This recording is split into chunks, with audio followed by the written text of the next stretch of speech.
Hey, it's Ben Greenfield. I actually just returned from Sedona, Arizona, where I had some pretty amazing sound healing and woo-woo experiences with people who were absolutely amazing. A guy named Porangi, Anahata Ananda, and I kept track of and posted some videos of some of the things I experienced down there. If you go over to facebook.com/bgfitness, you can check that out. It's a cool place on the face of the planet to go to, Sedona, Arizona. If you haven't been there, you must visit these folks, Anahata Ananda and Porangi, and also check out the restaurant Chocolatry.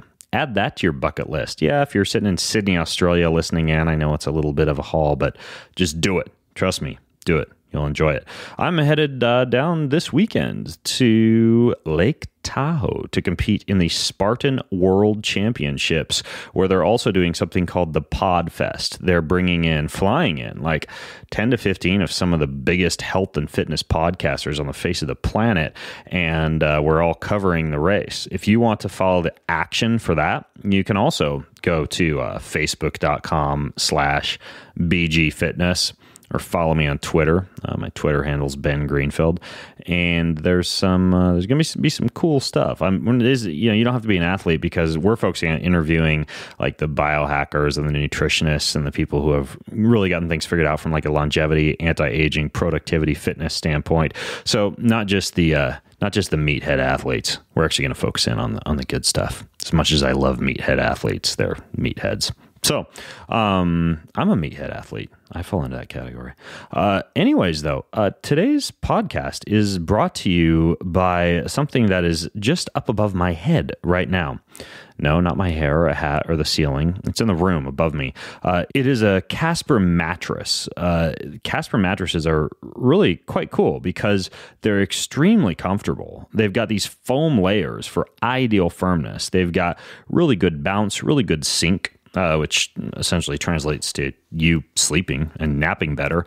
And not only that, they offer you a 100-night trial with free, no-hassle returns if you're not happy. They're designed, developed, and assembled in the USA. And basically, it's super comfortable and super affordable.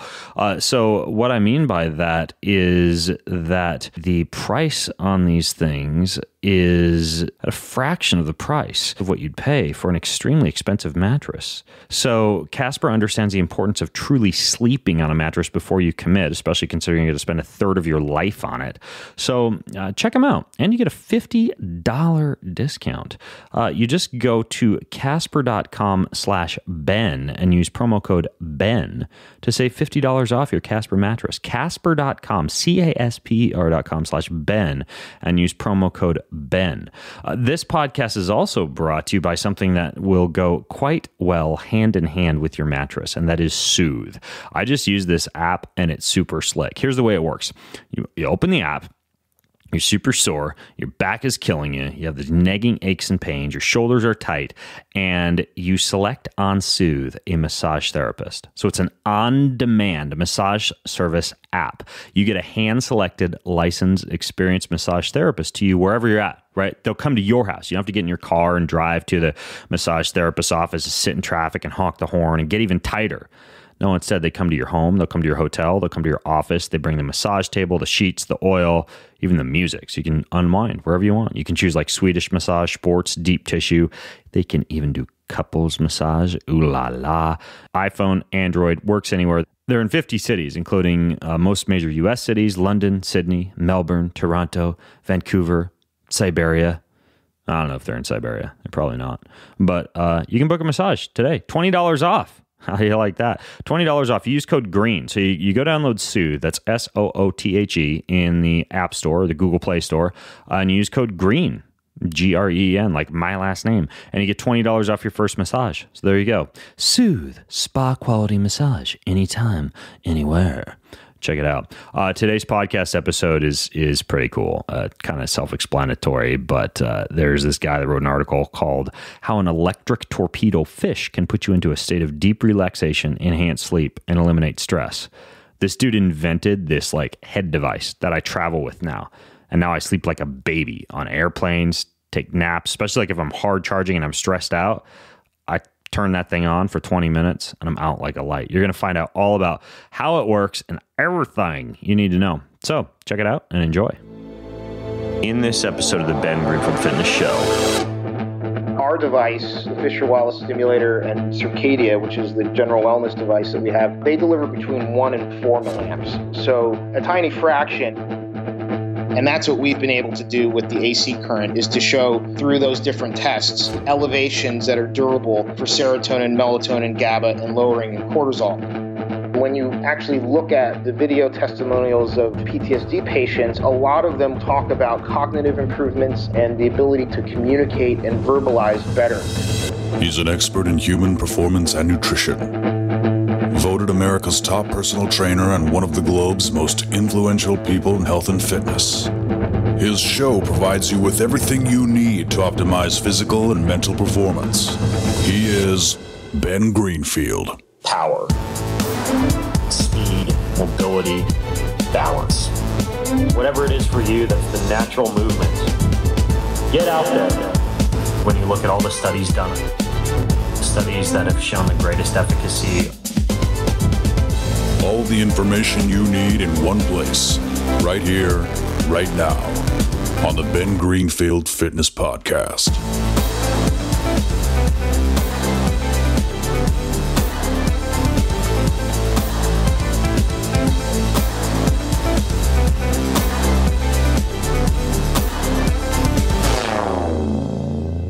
Hey folks, it's Ben Greenfield, and if you read a recent article over on my website called The Story of How an Electric Torpedo Fish Can Put You into a State of Deep Relaxation, Enhance Sleep, and Eliminate Stress, then you may be familiar with my guest today, who helped to pen, or I should say type, that particular article.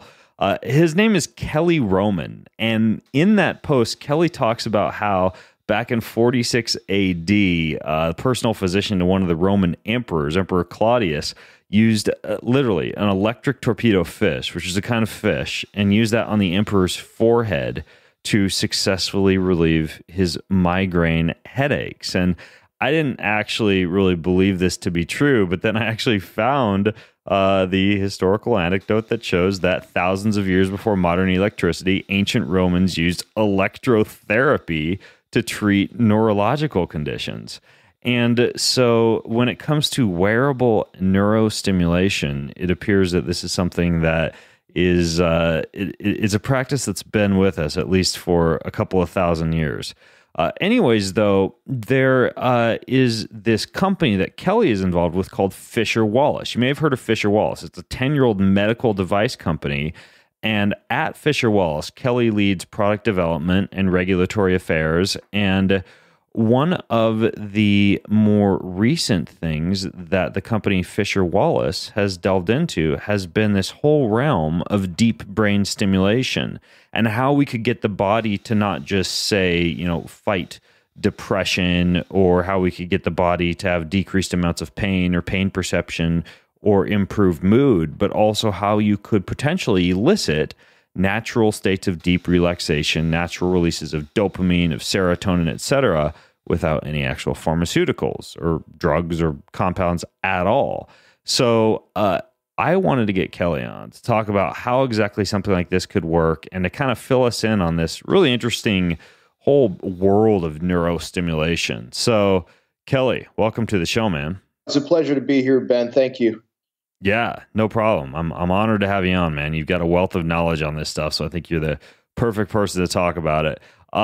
So I touched on the electric torpedo fish, but what do you know about that story? Was it an actual electrically charged fish, like an electrical eel, or how exactly did that work? Yeah, a torpedo fish is a ray. So it's I think that's the species is ray. It's a ray fish, and it's an electrified ray. So you're probably familiar with the big rays. Not all of them, I believe, are electrified, but the torpedo fish is. What's interesting about that story, it was, at the time, fairly well documented, obviously, because the patient was the Roman emperor, so it was well documented. But just a few years ago, the FDA, for the first time, actually approved a device, a neurostimulation device applied to the forehead to treat migraines. It's not something that Fisher Wallace makes. It's a product called Cephaly, but it was the first neurostimulator FDA approved to treat migraines. So that's kind of an interesting full circle. And the device itself almost looks like a tiny little mini ray. It's only a few inches wide, and it has an adhesive that it sticks onto the forehead for migraine patients. But so it took a couple of thousand years to get to the point where we have a device that's FDA approved. But they were doing basically the same thing, which is stimulating the trigeminal nerve, which is underneath the forehead, a couple thousand years ago. Really? So that's where they would put it, under the trigeminal nerve? Yeah, the trigeminal nerve runs across the forehead and down the sides of the face. So it's a pretty long nerve, and it does have a lot of control over pain, and that's why the folks at Cephaly targeted that nerve when they were developing their product. And then they did about a 50 subject clinical trial, which was a fairly small number, but large enough, and the results were strong enough for the FDA to give it what's called de novo approval to treat migraines in 2014. So they've had a lot of success with that. Yeah, the trigeminal nerve actually connects directly to the vagal nerve, which is responsible for a lot of parasympathetic nervous system activation. And, that's the wandering nerve that innervates just about every organ in the body. I actually used to get, I don't do it anymore, but I used to get jaw realignment therapy, which actually improves that connection between the trigeminal and the vagus nerve. And I would sleep like a baby on the nights after I got this jaw readjustment to relieve pressure and tension from my trigeminal nerve. Now what I do is I self-administer. I have like a little vibrating device called a MyoBuddy that I run on my head and my craniosacral muscles and around my jaw, but I specifically focus on that trigeminal nerve. I hold it on one side of my face and then open and close my mouth, and then on the other side of my face and open and close my mouth, and I feel amazing. I think a lot of people don't realize the amount of jaw stress that they have during the day. And so it's really interesting that they would use these electrical fish as a way to stimulate the trigeminal nerve.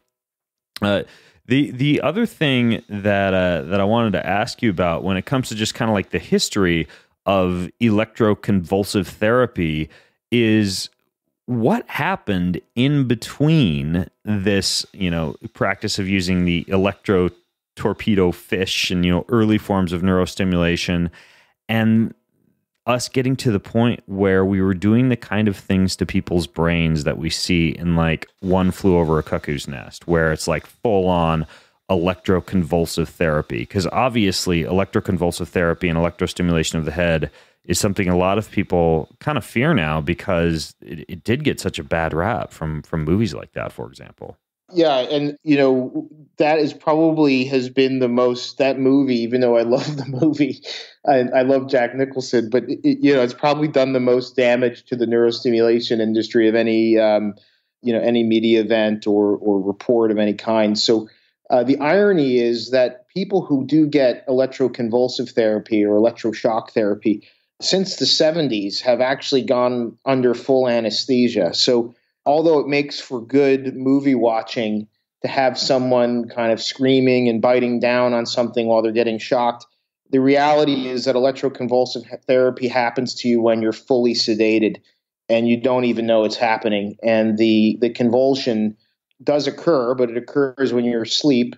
And when you wake up, you may have some memory loss. That's one of the side effects of electroconvulsive therapy, but it also has saved thousands and thousands of lives. It's one of the most effective interventions for chronic depression, especially in patients who are kind of on the brink of suicide. It has really saved a lot of lives. Now, the amount of electricity that electroconvulsive therapy delivers much, much more than what a wearable neurostimulation device. So they're really different. To give you an idea of the scale, electroconvulsive therapy delivers between 800 and 1,000 milliamps. The seizure threshold is around 250 milliamps, I believe. Our device, the Fisher Wallace stimulator, and Circadia, which is the general wellness device that we have, they deliver between 1 and 4 milliamps. So Oh, wow. a tiny fraction. And both electroconvulsive therapy and our technology both use alternating current, but electroshock therapy is really about realigning the brain through the seizure, whereas we're really about a daily dose of stimulation to help the brain manage its own neurochemical production and to dampen the default mode network, which is that center part of the brain that's active when you're stressed. And so, we're really kind of a daily dose, small dose type of therapy. And electroshock therapy is a very high dose, expensive, kind of a very invasive form of stimulation, but saves a lot of lives, which hopefully, many of your listeners won't be. But if you do get to that point. So to clarify, something like electroconvulsive therapy or electroshock therapy that you would see in something like One Flew Over a Cuckoo's Nest, or even used in psychiatric hospitals or clinical settings nowadays, we're literally talking about hundreds of times the amount of power or stimulation compared to something like a headset device or a wearable of the nature that we're going to talk about. Yes. Okay. It's kind of like pulsed electromagnetic field therapy. People ask me about that and how I could be a proponent of grounding pads or earthing mats or grounding shoes or these PEMF devices that one could use for stress fractures, etc., and have at the same time a bunch of blog posts and things like that about the dangers of cell phones, which are also PEMF. The fact is that the PEMF current from a cell phone compared to say the 7 to 10 hertz that the Earth might emit is literally 1 million up to 1 billion times stronger when it comes to the actual signal. So I think that one thing people always have to bear in mind is signal strength when it comes to electroconvulsive therapy versus some type of wearable on your head. Yeah, the hertz level is much higher for a cell phone. Our device, actually, one of the frequencies it uses is between 7 and 10 hertz. So we're very aware of that Schumann frequency resonance of the Earth. And I think it's one of the reasons why that was one of the 8 frequencies that our device uses, why that was one of the ones that was chosen. Yeah, and I want to get into that in a little bit about the type of frequencies you would use in something like this, because I've worn it several times now. I've owned one of these devices for about 4 weeks, and I want to delve into how it actually works, but I want to back up a little bit too and talk about the point at which electrostimulation kind of entered the mainstream, or at least became a little bit more acceptable. And one of the things that you were telling me about was these couple of brothers named the Liss brothers. And I found an old New York Times article about them, and it's called An Electrical Device to Help Ease Pain, and describes these two brothers in New Jersey who kind of began to patent electrical cranial stimulation that seemed to be kind of the next step after the stuff we see in One Flew Over a Cuckoo's Nest. But tell me about these Liss brothers and what they wound up developing.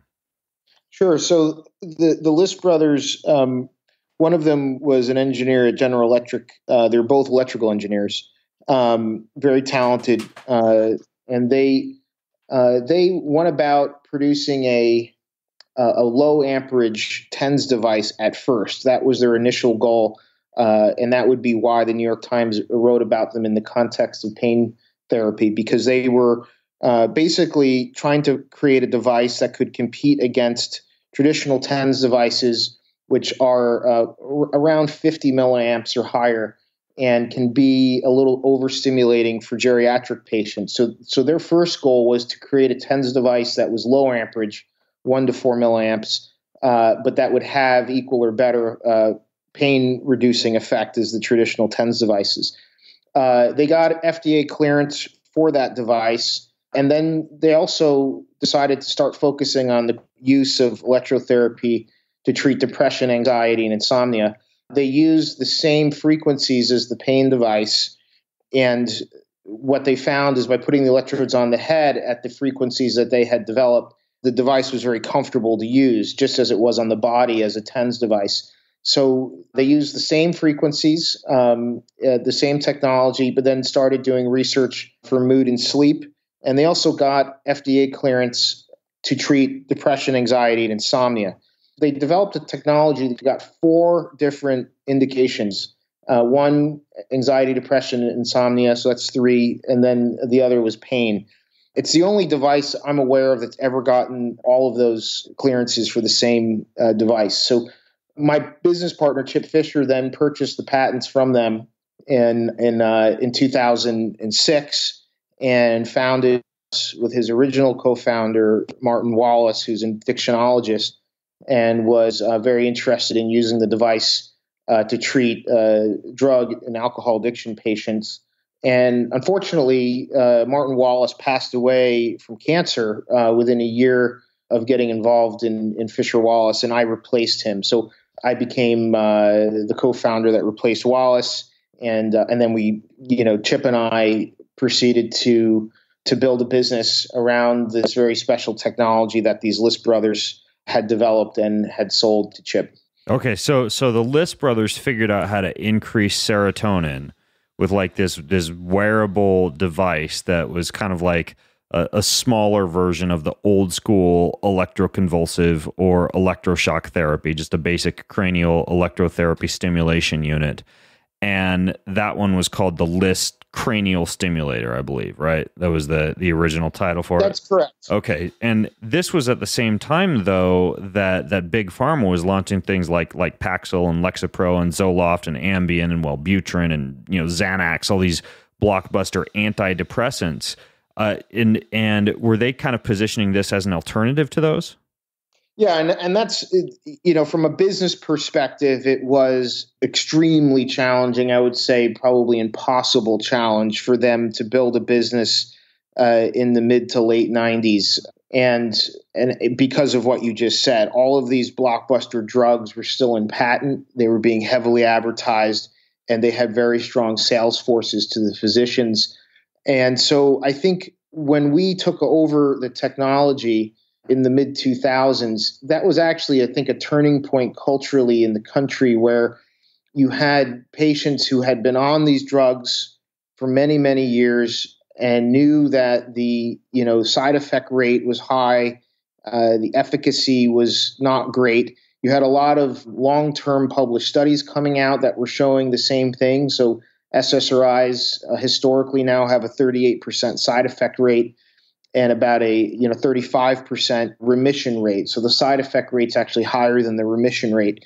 And so, there's obviously an opportunity to compete in terms of a clinical, benefit, but it wasn't until you could advertise online and really leverage things like Facebook and Google that you could effectively compete on a business level. And so that combination of, I think, a cultural shift to looking for non-drug alternatives after having been, very much kind of a captive market. There are people who are now looking for a lot of other things. And the ability for us to get our message out without having to take out, enormous TV budget advertising allowed us to build a business. So, we still today use Google and Facebook as our primary ways to get our message out. And that's really leveled the playing field. Okay, got it. So this device that the Liss brothers created, this original cranial device, you mentioned earlier when you were talking about devices that I believe the way that you described it was with relation to what it does to, is it the frontal cortex, as far as the area of the brain that it's acting upon? So the Fisher Wallace stimulator and Circadia are identical. And this is what basically the Liss cranial stimulator, which you were talking about, was developed by the Liss brothers. When we took it over, we renamed it the Fisher Wallace stimulator. So okay. It inherited all the same technology, research. We started funding new research with it immediately, and we have some new clinical trials I can talk about that have been published since we took it over. And then we've also now released a general wellness version called Circadia that is indicated for stress and sleep management. So Fisher Wallace stimulator is a prescription device, just like the Liss device was. That's indicated for depression, anxiety, and insomnia. And Circadia is our general wellness device, no prescription required, indicated for stress and sleep management. And both those devices use 2 electrodes, one placed on either side of the head under a headband. And the stimulation actually is quite whole brain. It's not a highly targeted form of stimulation. And that's a good thing for treating mood and sleep. If you're treating something like Parkinson's, where you want to say reduce, tremors and increase balance, and you really want to target the motor cortex, targeting is more important for conditions like that. But with depression and sleep, there's so many areas of the brain involved in that having a more broader form of brain stimulation has proven to be very useful. Now, that said, we know that the stimulation reaches the center brain. We know that it stimulates serotonin. This is all through published studies, and we know that it stimulates serotonin, melatonin, GABA. It lowers cortisol, and it calms the center brain, called the default mode network. Now, the thalamus is the part near where the brainstem connects to the brain that is responsible for a lot of serotonin production in the brain. And when you use antidepressant medication, the way that increases serotonin in your brain is by basically preventing certain neuronal receptors from absorbing serotonin. And so if they can't absorb it, then it increases in your brain. That would be your basic selective serotonin reuptake inhibitor, your SSRI antidepressant. That's correct. And now the problem with that is that it's not able to only just do that in your brain. It can do that, for instance, in your gastro tract as well, where 80% of your serotonin production in your body is actually in your gastro tract. It's not in your brain. And so it's, of course, no surprise that a lot of people have gastro issues when they take SSRIs. So whether that means that they constantly feel hungry, or they have trouble with digestion or other problems. And that's just one of the ways that SSRIs side effects can kind of really inhibit the patient experience. With brain stimulation, you don't have that problem because you're only delivering electrical stimulation to the brain. And so that serotonin production is actually something that's the electrical stimulation itself is what's called neuropriming. And so it's really the best way to think of it is it's kind of helping the neurons do what they do naturally. Yeah, we've talked about neuropriming before because I had the people who developed the TDCS device that you'd use prior to something like motor skill acquisition or a workout. This device called the Halo, made by a company called Neuroscience. I had them on the show, and we talked quite a bit about this concept of basically increasing the rate at which neurons fire. But for that particular device, that's something like pre-workout. It almost kind of amps you up a little bit. What you're saying is that depending on the area of the head that a cranial therapy device is placed, you can elicit a release of different types of hormones. Is that what you're suggesting? I think I would say that with Halo, and I have a lot of respect for Halo Neuroscience and Daniel Chow there. I've actually spoken to him before, and I think they have a lot of integrity. They are targeting the motor cortex. That's why the electrodes are on the top. And, TDCS is different than alternating current. It does polarize brain tissue, whereas alternating current does not. So there's a lot of reasons why the effects of TDCS can be a little bit different. Okay. Explain to me that in a little bit more detail, because we have time. The difference between something like TDCS and something like electrostimulation with, say, like a Fisher Wallace device for sleep. What's the difference between the currents here? So TDCS is direct current, and Fisher Wallace device is AC, which is alternating current. And by the way, electroconvulsive therapy is also alternating current. There's a few differences, and to be honest, there's still a lot that's not known. Just like there's a lot that's not known about how drug therapy works in the brain, because there's so much interconnectedness that it's very hard to point to specific mechanisms of action to see a through line. But what you can do is say, all right, I've done some stimulation, and then I'm going to do some saliva testing and some cerebral spinal cord fluid testing and some blood testing and see what neurochemicals are present and elevated after I do the stimulation. And that's what we've been able to do with the AC current, is to show through those different tests elevations that are durable for serotonin, melatonin, GABA, and lowering in cortisol. Now, that's different from saying, I know exactly why those things are elevated. We don't. And TDCS doesn't know exactly why they would see neurochemical changes as well. What we do know with TDCS is that that the brain tissue is polarized. That's pretty easy to test. You can take a sliver of rat brain and you can polarize the neurons and see that. The alternating current does not polarize. And so what we actually see with alternating current is that even though you're delivering electricity to the brain, you may think intuitively that that's going to increase neuronal activity. It actually does the opposite. It decreases neuronal activity, even though you're adding electricity. With TDCS, there seems to be more of an increase in neuronal activity. And that could be potentially one reason why you feel a little bit amped up. I'm not aware of research. There probably is by now, and I'd have to check on PubMed about TDCS and the default mode network. I know there's a 2012 study that's published and well cited on alternating current, low dose alternating current like our device, that shows a dampening of the default mode network, similar to what you would see if you do rapid eye movement therapy. So, you can think of it, if you're very worried about something, your default mode network, center brain, is very active. But if your attention is then suddenly brought to an outside stimulus, like, you see a dog running across a yard and you focus on the dog, then your default mode network will calm down. And that's what alternating current is doing physiologically in the brain.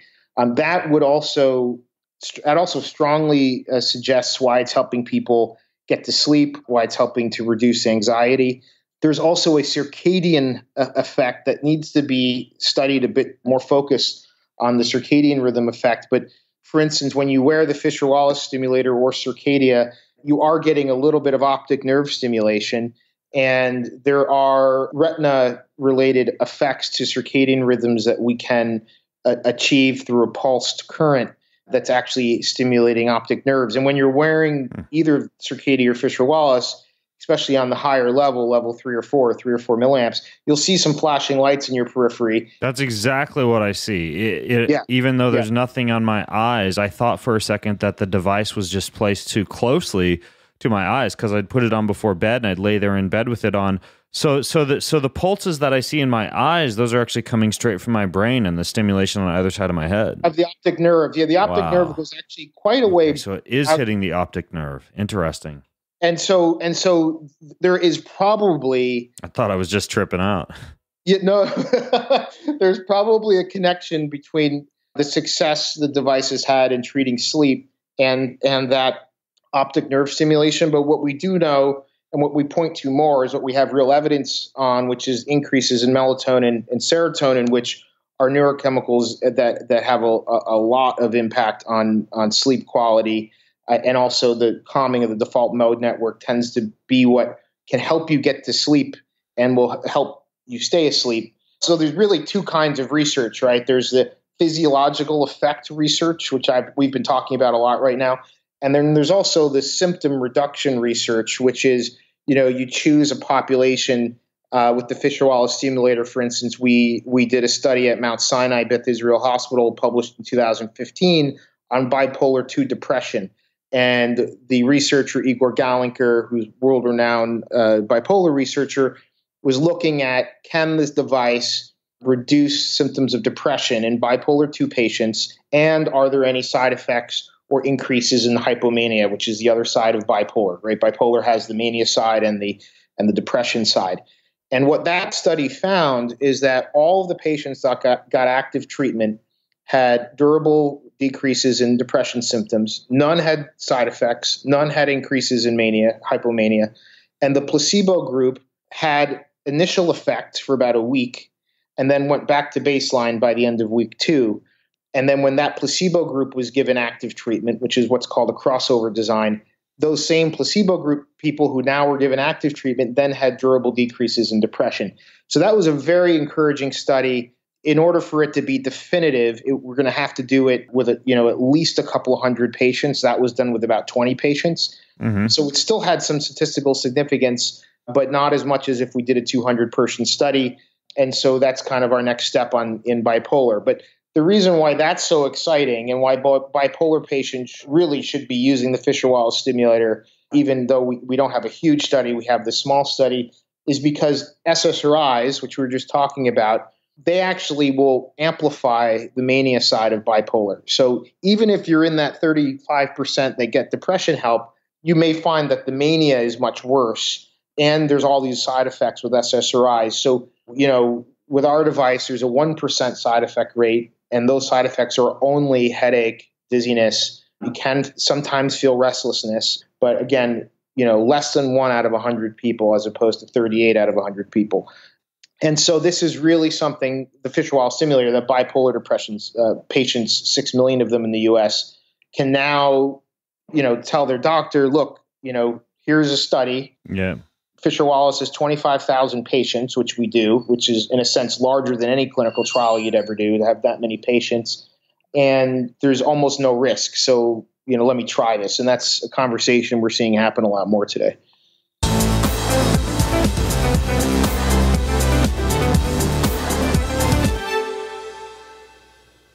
Hey, I want to interrupt today's show to tell you about the best tasting gently dried superfood powder on the face of the planet. And when I talk like this, it makes it sound even better. No, I'm serious. There's this stuff and it goes in my smoothie just about every morning. It's a coconut and ashwagandha infused green juice. It has the following: wheat grass juice, horseradish tree, which is also known as moringa. It's like one of the most potent superfoods that exists. Spirulina, chlorella, great omega-3 fatty acid sources, even if you're vegan. Matcha green tea leaf, coconut water powder, ashwagandha, did I mention, which is great for reducing cortisol, increasing testosterone. It's got organic red beetroot for your blood and turmeric in it. Really cool blend, and it tastes amazing because they don't put a bunch of artificial sweeteners in there. They flavor it with monk fruit, also known as luhangao, and organic orange flavor, organic mint flavor, organic prebiotic vegetable powder, and organic lemon flavor. So check that all out. You get a 20% discount on this stuff. You go to bengreenfieldfitness.com/Organifi. That's with an I. bengreenfieldfitness.com/Organifi, and you use discount code BEN, and that gets you 20% off when you go to bengreenfieldfitness.com/Organifi and use discount code BEN.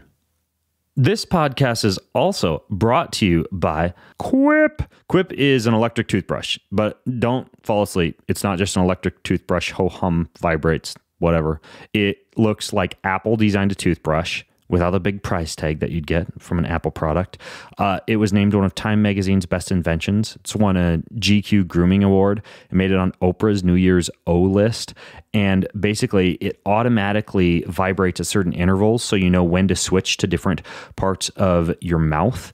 The way that it's designed in terms of the bristles and the mirror mount to declutter your bathroom, and the sleek handle that's ergonomic, everything about it. It's like the Cadillac of electric toothbrushes without the price of a Cadillac. It's actually been called the Apple, the Warby Parker, and the Tesla of toothbrushes, which sounds a lot better than the Cadillac of toothbrushes, which is why people don't hire me to come up with their catchphrases.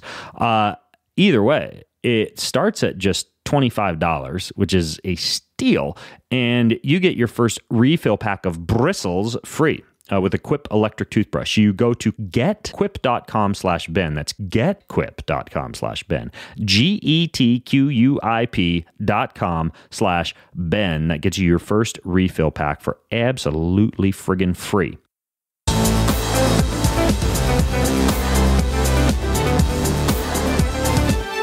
You talked about the default mode network, and that's the part for people who aren't familiar with this. It's commonly shown to be active when you're not focused on the outside world and when your brain is at rest, like when you're daydreaming and when you're mind wandering. And it's kind of interesting when you even look at some psychedelics like LSD, for example. One of the things that it does is it kind of it allows you to have that default mode network kind of active as you're still engaged in some left-brained activities. So you almost can daydream and also be analytical at the same time.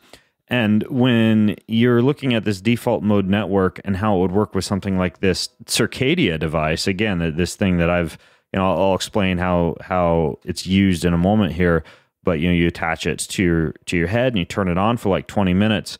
It's actually, is it shutting down the default mode network, or is it more activating it so that you can kind of just block things out and relax and get the serotonin dopamine release and fall asleep or take a nap or be de-stress? Is it? No, it's calming the default mode network. It's calming it. Okay. And at the same time, there's not a correlation between active and it's not a necessary correlation between having to increase the default mode network activity and increase serotonin production. In fact, the device will dampen the default mode network and increase serotonin production. We have published studies that show that. Gotcha. I'm not sure. I don't know about the mechanisms of action for LSD. I would say that if there is some default mode network, you just don't want it to be hyperactive. I think that's right. What you see with people, for instance, post-traumatic stress who are in states of hypervigilance all the time. We've treated a lot of veterans, and people who have PTSD, it's amazing to see the reaction. A lot of them, when they use the device, it's like they get a level of relaxation they've never experienced before. We hear that over and over and over and over again. And, it plays out in the research, but to actually see patients articulate this incredible sense of relief when they put the device on after never having felt that level of calm for years, it's really profound. And it's why I love waking up and doing this every day, because, there are just an enormous number of veterans alone that need help like this. Yeah, with the default mode network, I know basically it's a matter of modulating it. Like for example, when it comes to activating it, which I really do think is what's going on when you are entering this state where you are more relaxed or more de-stressed. I know transcendental meditation and some other forms of meditation have definitely been shown to activate that default mode network. And then the other thing that I know for sure is it appears that that psychotropic drugs, right, like psilocybin or LSD, for example, seem to also modulate the default mode network in specifically a manner that allows it to kind of like become more active even when you're just busy during the day, for example. So again, it's like almost like you're daydreaming and task achieving at the same time. But it's kind of interesting that you guys have now created this ability to just be able to slap something on your head and do the same thing. And so what I wanted to ask you next was basically how it works. So what I got when I got one of these Circadia devices was this little black package in the mail. And I opened it up and I had my little headband and then the two electrodes, and those go on either side of the head, close to the ears, and then the headband goes around them. Now, you need to get the electrodes wet, so I was simply dipping those in water. Is that the best way to do it, or should you use conductive gel or No. Just to run them under a tap, tap water. Yeah, very simple. Okay, gotcha. So at that point, then I've got this little dial on the side of this handheld device that is attached to these two electrodes, one on either side of my head. And by moving that dial up, what's actually happening? You're increasing the amperage. So as you move the dial up, at first there won't be any output. There'll just be a green light that says the device is on. And then as you continue to dial it up, you see there's 4 lights that are yellow, the first labeled 1 through 4. And that is the amperage. So that's the amperage we're talking about, level 1 through 4. And we recommend starting on level 2, which would be 2 milliamps. Okay, gotcha. And that's what I started on, but I'm a masochist, so I just jacked it up to 4 right away because I wanted to see what it would feel like. That. And it's like a tingling sensation on either side of your head, but it's really odd because after like a minute, you start to get relaxed. And I started to put it on before I would take a nap. And then again, because you say twice a day, and I want to know why you guys recommend twice a day, but I would put it on again before bed and again, feel that, I suppose it's just that surge of serotonin and dopamine and that activation of the default mode network when I have this on either side of my head, in addition to that strange kind of like lighting pulse-like sensation that I see in the back of my eyes when I close my eyes, which you now have elucidated is optic nerve stimulation. But explain to me why it is that you would want to use this over time. Is it an entrainment effect? Is it something else going on that you would recommend using it 1 to 2 times a day regularly? Yeah, so we recommend the daily usage because there does appear in the research as well as clinical practice to be a cumulative effect from using it. And it may have to do with, the kind of the increases in plasticity that the device can render over time. But what we found in, treating, we did a 400 subject study of opioid addiction patients at Phoenix House. We've done a lot of other work, is that twice a day is ideal. We also found that the neurochemical duration is roughly 6 hours or less. Okay, gotcha. So the effects would last for like 6 hours. Well, the neurochemical effects would, meaning the serotonin and the dopamine release. Yes. Okay. Yes. But again, there appear to be, and again, we have to do some more research to give you a better answer. But there appears to be other benefits from the device in terms of helping the brain manage the limbic system that are rendered with this lots of cumulative use of it. So, for instance, we have patients with autism who, have experienced increases in their verbal communication abilities. And when you actually look at the video testimonials of PTSD patients, a lot of them talk about cognitive improvements and the ability to communicate and verbalize better as they continue to use the device. Now, those are not endpoints that we're trying to study because we're in the business of treating depression, anxiety, insomnia. So, we're not putting a ton of money into research looking at, verbal skills, right? Because that's not what we're marketing the device for. But over and over and over and over, these are what patients are saying. And so from what scientists and neuroscientists understand about brain stimulation, both AC and DC, frankly, have shown increases in focus, concentration. We have one study for a device on alternating current that we have on our website on this that was done independently.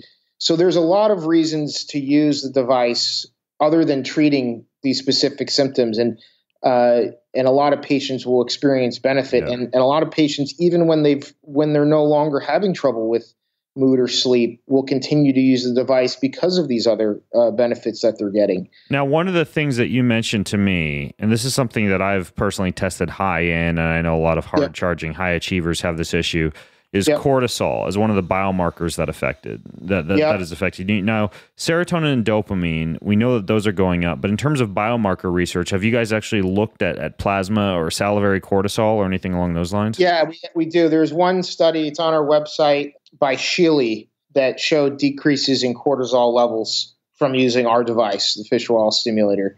So that's the one study we have that we point to that shows reductions in cortisol.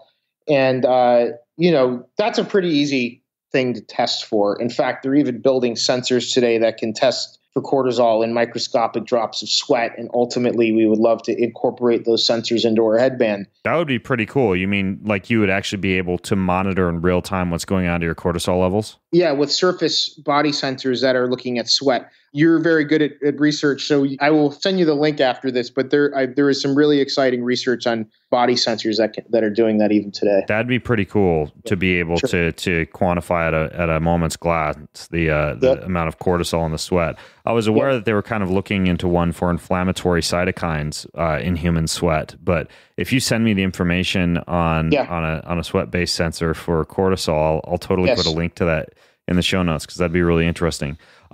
Another thing that I wanted to ask you about was that there's a lot of devices out there that also claim to either work on the default mode network or to enhance serotonin and dopamine in a manner similar to what you've described with something like this Circadia device.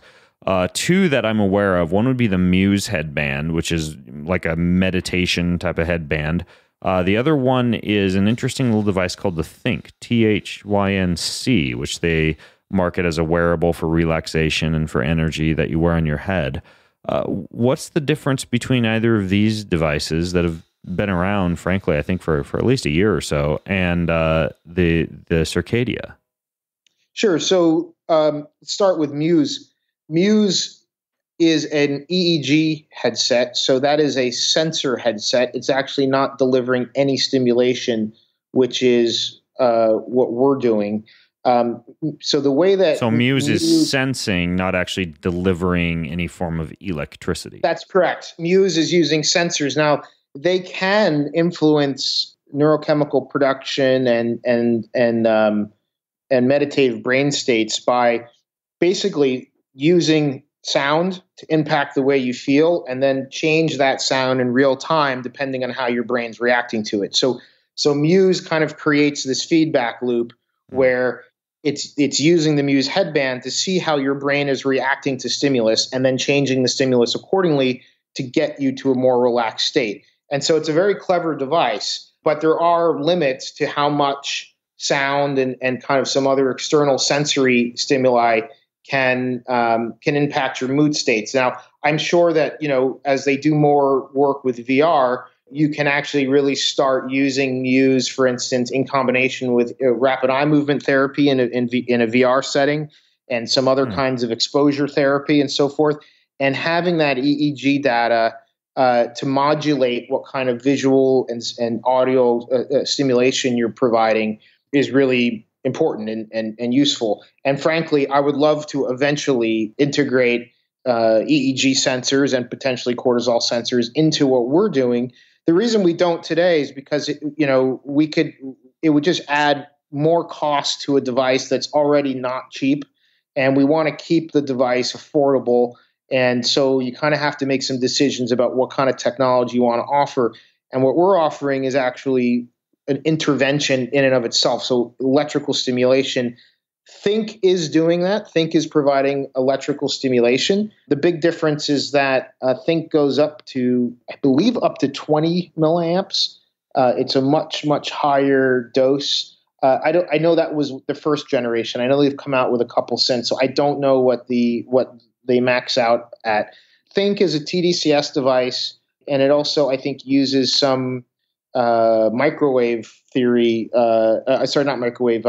It's TDCS combined with another form of simulation that I'm forgetting. But I know that That's what the Thync does? That's what Thync does. So Thync is actually delivering, unlike Muse, Thync is actually delivering electricity. It's at a lot higher amount and to a point where at least their older device, it was a bit uncomfortable. For Thync, there's just not a lot of scientific data on efficacy yet. I'm sure that they're investing in that.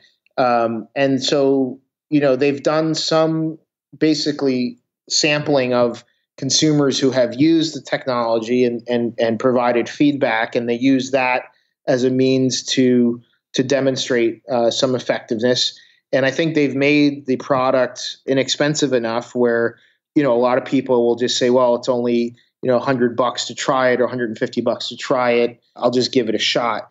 We're different in the sense that, first of all, Fisher Wallace Stimulator is regulated by FDA and has been for many, many years.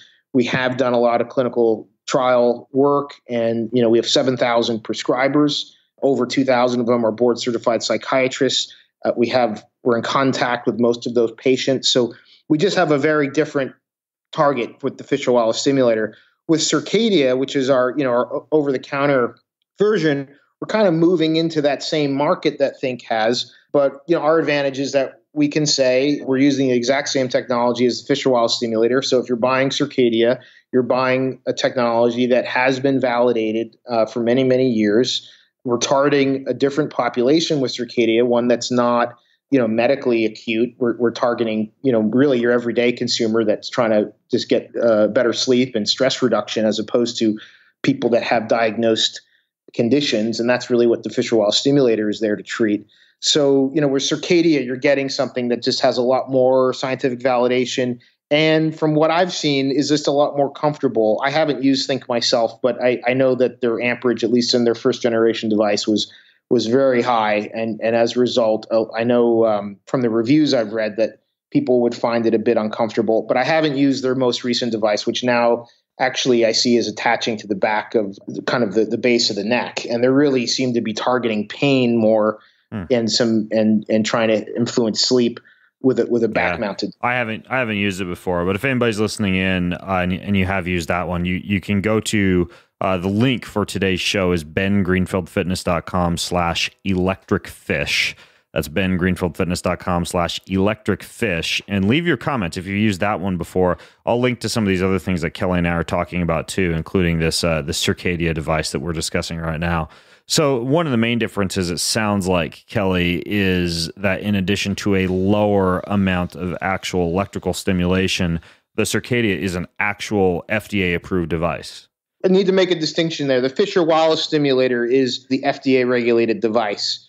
Circadia uses the exact same technology as the Fisher Wallace stimulator, but because we've changed the population that we're marketing it to everyday consumers that are looking to improve sleep and stress, it's not a medical device, unlike the Fisher Wallace stimulator. And it's a little bit weird, but like the only difference between defining something as a medical device and defining something as a general wellness device is its intended use and the population that you're targeting. Gotcha. You see that with Nexium, right? Nexium, there's prescription Nexium and there's over-the-counter Nexium for heartburn, right? Both have the exact same ingredient, but they market one differently. The prescription Nexium is marketed to people who have diagnosed, gastro conditions. The OTC Nexium is for people who just, hey, I have some heartburn. So that's a similar way to think about Fisher Wallace stimulator and Circadia. It's a little bit different. I mean, because it's not a drug and it's regulated differently. But Fisher Wallace stimulator is the medical prescription version for treating diagnosed conditions. Circadia, even though it's the same technology, the same active ingredients, so to speak, it's not a prescription device. It's not a medical device. It's considered a general wellness device, but it is using the exact same technology as Fisher Wallace stimulator. Okay, gotcha. One of the most interesting things that I noticed, and I did this last night just to test this before we hopped on the show today, is heart rate variability, measurement of the strength of the nervous system, activation of the vagus nerve, and one of the full body measurements that I do every single morning to kind of quantify my body and my brain. That's fantastic. And my nervous system health. It gave me very interesting values. It gave me a value of 104, which is actually like off the charts high. And it also showed an enormous, like a threefold increase in specifically your high frequency power score, which is a measurement of your parasympathetic nervous system. So using it for 20 minutes before bed, 8 hours later when I woke up this morning, appeared to have jacked my HRV and specifically my parasympathetic stimulation through the roof, which I suppose would mean you wouldn't want to use this before you go operate heavy machinery. But at the same time, it seems to have helped tremendously with a night of sleep and with heart rate variability. And what I like is I can also toss it on and either use it during a nap or use it to replace the same feeling that I get from a nap. So I've been finding all sorts of interesting uses for this, and I've actually slapped it on a few friends to let them try it, and they can't believe how relaxed they feel after just laying with this thing on their head for 20 minutes. So I'm a fan of it. And I would recommend, like, if you're listening in, that you head over to the show notes and check this thing out, because they do have a 30-day guarantee, no questions asked, 30-day refund and return guarantee if it doesn't work out for you. And it's really easy. You just go to circadia.info. They have a coupon code. The coupon code is Greenfield, and that gives you a $100 discount, gives you free FedEx shipping. And you can try the Circadia device out for yourself. Again, super easy to use. I just took mine out of the box and I wet the little sponge electrodes, attached those on my head, slapped the headband on, and I jacked it up to a 4. Like Kelly said, he recommends starting it as a 2. But that was it. And then you just lay there and you let it do its thing. So anyways, Kelly, anything else that you wanted to add in or tell folks about this thing? No, I think we covered it. That was a great conversation. I really appreciate it. Cool. All right. So one more time, it's called the Circadia, Circadia. I'll put a link to it. It's CIR. Oh, did I spell it wrong? Sorry. Yeah, I said SIR, didn't I? And the show notes for this episode are at bengreenfieldfitness.com/electricfish. If you want to check out this cool little device to decrease cortisol and increase HRV, serotonin, dopamine, all drug-free, very safe, FDA approved. I've been using it. I like it. I'm a big fan of these gadgets that can make life better, and this is definitely one of them. So, Kelly, thanks for coming on the show today and sharing all this stuff with us, man.